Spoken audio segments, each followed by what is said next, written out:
Well, I think there was a band of us who are probably quite old now and probably still riding in Bates saddles as up-and-coming eventers, and we were all approached and got on board, and I think that was about 18 years ago. That was a long time ago now. So yeah, it's been forged and it's as thick as concrete now, I would say. So I, at the moment, really love the Innova. I have the mono flap, and Bates very kindly made a midget version with the short flap for me. Well, not just for me, but obviously there were a few midgets around. So that saddle I find, I used to be in the Isabel and I loved that, and then I found that the Innova had a slightly flatter seat, just a little flatter, and teamed up with the new Luxe leather. I do also remember saying to the Bates team that I would give them my firstborn child if I could have all my saddles in Luxe, because I sat in them, and the minute I sat in them I just had so much security, and they're beautiful to touch, they're beautiful to sit in. So I think they've just made my ultimate saddle. So the Innova mono with Luxe that's my thing. And then the Elevation, I've been riding in the Elevation for quite some time now. And same thing, you just sit in it, and to me a really good saddle is a saddle that you don't feel when you're on it. It just puts you in a good position, and I feel that the Elevation does that. And I've watched it evolve over the years, and it's got some great features, and also now it comes in Luxe. I don't think it can get any better for me. So they're my two, and I like to stick to the same saddles on all horses. I don't like to change the style, because it's got to all feel exactly the same. And you can have a fit in the horse. Exactly.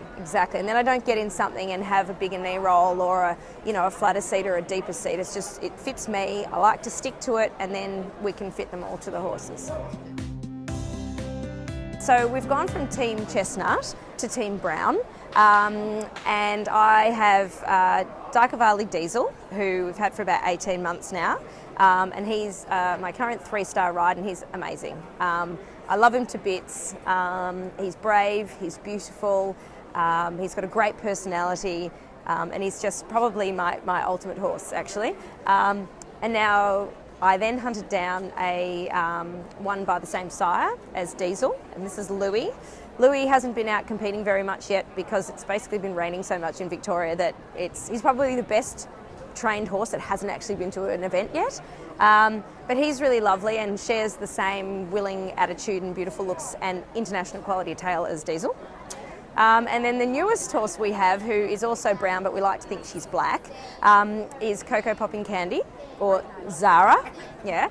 And she's a black thoroughbred mare, and I wasn't really looking for a black thoroughbred mare, but when we found her I realised that the qualities that she had were such good qualities for a 4-star horse that it seemed silly not to take her on board. So they're my team of 3, and our mission short-term, long-term is the Worlds in 2018. But in the meantime, to get Diesel to 4-star, Zara to 3-star, get Louis to an event, and then we're half thinking maybe of going overseas for 3 months the end of next year, because I think if you go 3 months before the Worlds, it's all a lot of pressure, and it's quick timing, and if it doesn't go right, then it's really disappointing. Whereas maybe we're thinking of going next year so that we can really enjoy it as owners and our crew. We have a great tight-knit crew, and do something for ourselves, something we really enjoy. Okay, I'm very lucky. I have evented in all different situations, and this situation is fantastic. So I get up in the morning and hassled by the 3 dogs to go out and have breakfast and all that sort of stuff. So coffee, feed dogs, go out, turn out the horses, and then I have the fabulous Sharon that comes in and helps with doing all the paddocks, feeding all the horses, getting all the farm jobs done that we need to do for half a day. So when she does the feeds, I scoot to the gym and go and do work out there. If I don't do it in the morning, it's really hard to fit it in for the rest of the day, so I have to go and do that. Then I come back and start riding the horses, and then that gets done 1 or 2 o'clock-ish, and then I teach in the afternoon. Some of those days change around if I've got a jumping lesson on a Wednesday or something like that, but it's generally get up, dogs, gym, horses, teach. Yeah. That's a lot to do. Yeah.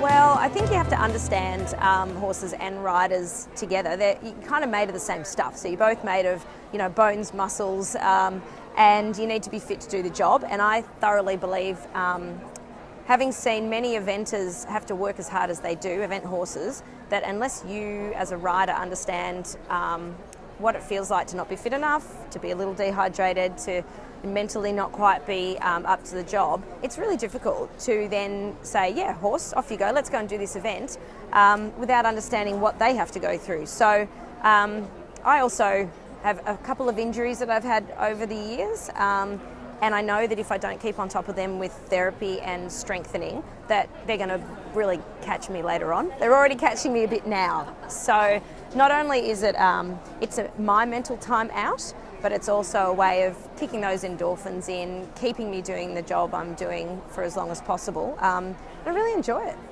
It's really good. It's fun. That's right. That's right. Yeah. Part of me wants to say that you do have to work very, very hard, but you have to be smart about it. Okay, riding 1,000 horses every day will work for your apprenticeship, but you have to be really smart about what you do. And if you have a great relationship with a horse and you dot your I's and cross your T's, train thoroughly. Don't try to get up the grades too quickly, because if you do everything at the lower level and you do it really well, make yourself as technically good at preliminary level as you need to be at 3-star. So do 3-star, 4-star exercises over 80 centimetres before you just start wanting to jump bigger, because when you can do all the technical stuff, then the height is not nearly as difficult. Mares or geldings? Geldings. Ride early or ride late? Oh, do everything early, and there's not enough time. Night in or night out? Oh, well, half and half. Helmet or top up? Oh, helmet. Helmet or Yeah. Jacket or tails? Oh, jacket. Jacket? Yeah. Apples or carrots? Apples give me reflux, carrots. Greys or bays?